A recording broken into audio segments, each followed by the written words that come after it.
There was a time when a man with crabgrass in his yard did not drive to the store. He walked as far as the kitchen cupboard, a box that costs about $2, 1 spoonful, put down on the weed on a summer morning while the dew is sitting on the blade. Give it a few days and that plant goes pale, then limp, then brown, and the good grass around it never flinches. You will not find it printed in any catalog now. Let me be straight with you, because you are going to hear folks say, big business banned this. Nobody passed a law, nobody outlawed a box of baking soda. What happened is simpler, and to my mind, it is worse. There is no patent on a thing that already sits in your cupboard, and no repeat sale in a fix that works the first time. And the catalogs that used to print the old recipes were paid for by the ads for the new bottles. So it was not banned, it was dropped, and that is how good knowledge goes. Stay with me to the end, my friend, because nobody ever explains why this powder kills the crabgrass and walks right past your bluegrass and your fescue. That answer has nothing to do with chemistry. It comes down to one thing about the way a crabgrass plant grows, and once you see it, you will spot crabgrass from your driveway for the rest of your life. I am Garry Strickland. I am 63 years old. I spent my working life as a carpenter, and for better than 30 years, I have kept the same quarter acre in the same Midwest neighborhood. Just about everything I know came from an old neighbor named Earl, a World War II veteran with the thickest lawn on the street, and nothing in his shed but a rotary mower and a coffee can of grass seed. Earl is the one who first pointed at that box on my kitchen shelf and told me to quit wasting my money. Crabgrass is the one weed that makes an honest man think about paying somebody. It turns up in July along the hot edges, the strip beside the concrete driveway, the ground around the mailbox post. One plant sprawls out flat across the ground, and while you are standing there looking at it, it is already setting seed. A single crabgrass plant can drop thousands of seeds before the first frost. Thousands. And those seeds lie in your soil all winter, waiting on you. So most of us go buy the bottle, $40 for the hose sprayer, or 30-some for a bag of granules, and we treat the entire yard because the label tells us to. Next July, it is back, usually worse, usually in that same strip along the concrete. And that is not $40. That is $40 a year, every year, for as long as you own that house. 20 years of it is $800, and you still have crabgrass. That is the kind of math the catalog stopped doing for you. The reason it keeps coming back is that you are treating the wrong thing in the wrong place. Crabgrass does not grow in a thick, shaded lawn. It grows in the hot, bare edges where the soil bakes and the good grass gave up. Now, hold on to what I said about the way a crabgrass plant sprawls out flat. That comes back at the end, and it is the whole reason this works. Now, everything I am showing you today is written out plain in a little book I put together called The Old Ways, 50 Forgotten Lawn Secrets from America's Greatest Groundskeepers. I wrote it because the men who taught me are mostly gone now, and nobody was writing any of this down. It runs 104 pages. Part 1 is the soil work, feeding the soil instead of feeding the grass. Part 2 is the weekly habits, the watering and the mowing and the overseeding that actually takes. Part 3 is the yearly rhythm, the pantry and garage tricks that cost pennies. And Part 4 is for when things go wrong, which they will. It is $17 right now, marked down from $47. $17 one time against a $40 bottle you buy again every single spring. Now go ahead and grab your phone and open up your camera, the same one you use to take pictures. Point it at that square code on your screen and hold it steady for a second. A little link will pop up. Give it a tap, and it will take you straight to the book. And if you are watching on your phone right now, the link is waiting for you right down below in the description. Take your time, there is no rush at all. I'll wait right here. Now, before you put 1 grain of anything down, you had better be certain that plant is crabgrass. I have watched a man kill a fine clump of tall fescue because he never looked close. 3 things to tell you. First, where it is growing. Crabgrass wants heat and bare soil, so look along the driveway, the sidewalk, the mailbox, the strip by the road. Second, the shape. Crabgrass comes up out of one center point and then lays its stems out flat in every direction, low to the ground, like a hand opened up on the dirt. Third, the color and the blade. It runs a lighter green than your lawn, almost lime, and the blade is wider and coarser than the grass around it. If a clump is standing straight up and it is dark green, that is not crabgrass. Leave it be. If it is lying down flat in a star and it is pale, that is your plant. Now, the tools. A plain box of baking soda from the grocery store, about $2, and 1 regular kitchen tablespoon. That is the entire list. I want to say this part twice, because it trips people up. Baking soda, not baking powder. Baking powder is a different thing altogether with cornstarch and acid mixed into it, and it will not do this job. The box you want says baking soda, and it costs about $2. Now, the timing, and this is where most folks throw their box away for nothing. You go out early in the morning, while the dew is still sitting on the blades. Not at noon, not in the afternoon. The reason is simple once somebody tells you. That powder has to stick to the leaf and dissolve right there against it in order to do anything at all. Put it on a bone-dry plant at 1 in the afternoon and it bounces off, the breeze carries it away, and you have accomplished nothing but making a mess. Put it on a wet leaf at 7 in the morning and it grabs hold, it goes into solution right on the surface, and then the sun comes up over the fence and finishes the work for you. One more piece of timing. Look at the sky for the next 2 or 3 days. You want a dry stretch. A hard rain washes the powder straight off the leaf and down into your soil, which is exactly where you do not want it. And I will explain why here in a minute. And go after the young plants, late spring through the middle of summer, while they are still small and soft and have not gone to seed.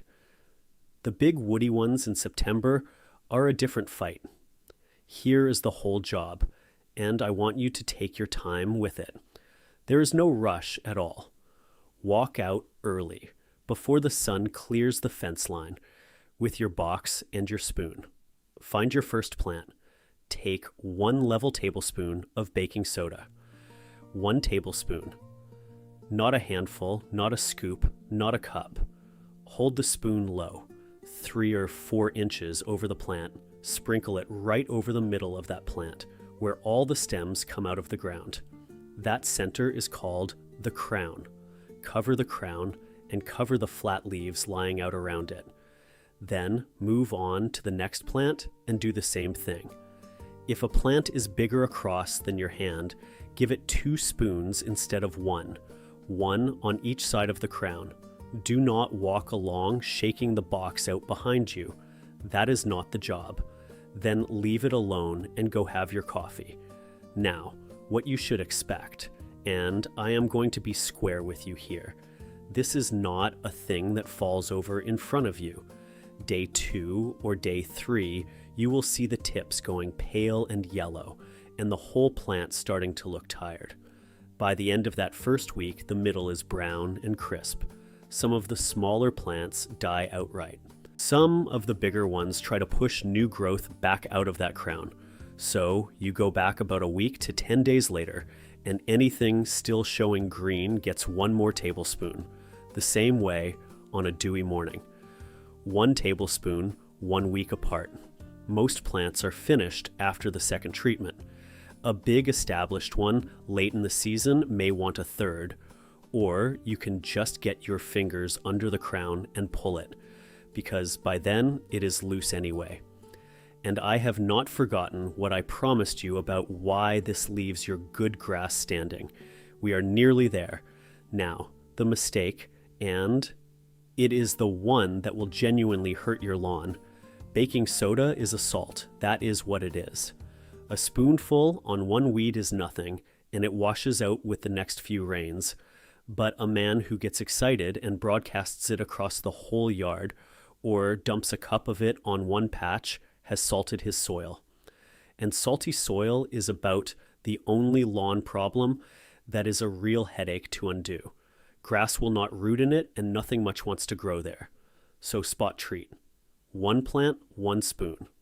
Treat the problem, not the whole yard. That was Earl's rule about everything, and 30 years later, I have never found a place it did not apply. And do not put it anywhere you have just seeded. New seedlings have no defense at all. Now, every crabgrass plant you kill leaves behind a bare spot of dirt. And bare dirt is exactly the thing next summer's crabgrass seed is lying in the soil waiting for. So the same weekend you treat, or a few days after when the plant is brown, take a hand rake and scratch that spot up. Drop a pinch of grass seed on it, step on it with your boot to press it into the soil. Keep it damp for a couple of weeks and it will fill in. And raise your mower, 3 inches and 3.5 through the hot part of summer. Crabgrass seed needs warm soil and sunlight hitting it to sprout at all. Tall grass throws shade on that soil and keeps it cool, and the seed just sits there and never wakes up. 3 inches. That one is free. Now, the title of this video says forever, and I am not going to let that slide by without saying something honest. A spoonful of baking soda does not kill crabgrass forever. What kills crabgrass forever is a thick lawn and a tall mower. The baking soda is how you clear out what is standing in your yard right now, this summer, for about $2 instead of $40. The thick lawn is how you keep it from coming home. And that brings us to the part I promised you at the start. Why does this powder take the crabgrass and walk right past the bluegrass and the fescue growing an inch away from it? Every fellow I have ever shown this to assumes there is something clever in the box that knows the difference. There is not. Baking soda cannot tell one plant from another. It is not chemistry. It is geometry. Think about how a crabgrass plant sits.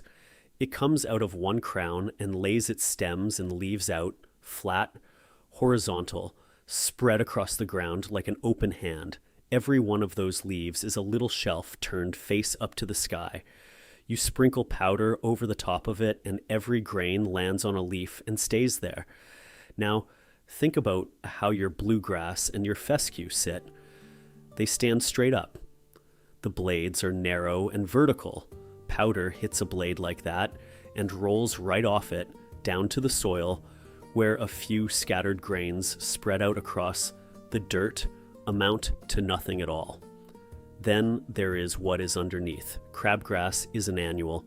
It sprouts this spring and dies this fall, and it never builds much of a root, just a shallow, greedy grab at the top, few inches. Your bluegrass and your fescue are perennials that have been putting roots down for years, well below where a spoonful of anything is going to reach. So the crabgrass catches the whole dose on its leaves and has no roots to fall back on. The good grass sheds the dose and has roots to spare. Same powder, same morning, 2 completely different outcomes, and the only difference is the shape of the plant. And once that lands on you, it never leaves. You will be backing out of your own driveway and you will see it. That flat, sprawling star lying out in the sun by the mailbox. Standing up straight, leave it. Lying down flat, that is your plant. One last thing that falls straight out of this. Do not mow for 2 or 3 days before you treat. You want every one of those flat leaves out there catching the powder. Mow it short the day before and you have taken away the very thing that makes this work. And that right there is exactly the kind of thing the old fellas handed me. Not a product, just a reason. There are 49 more just like it in the old ways, 104 pages, laid out just as plain as I laid this out. $17, marked down from $47. $17 one time, and it sits on your shelf forever, against a bottle that empties out every summer and asks you for 40 more. Now go ahead and grab your phone and open up your camera, the same one you use to take pictures. Point it at that square code on your screen and hold it steady for a second. A little link will pop up, give it a tap, and it will take you straight to the book. And if you are watching on your phone right now, the link is waiting for you right down below in the description. Take your time, there is no rush at all. I'll wait right here.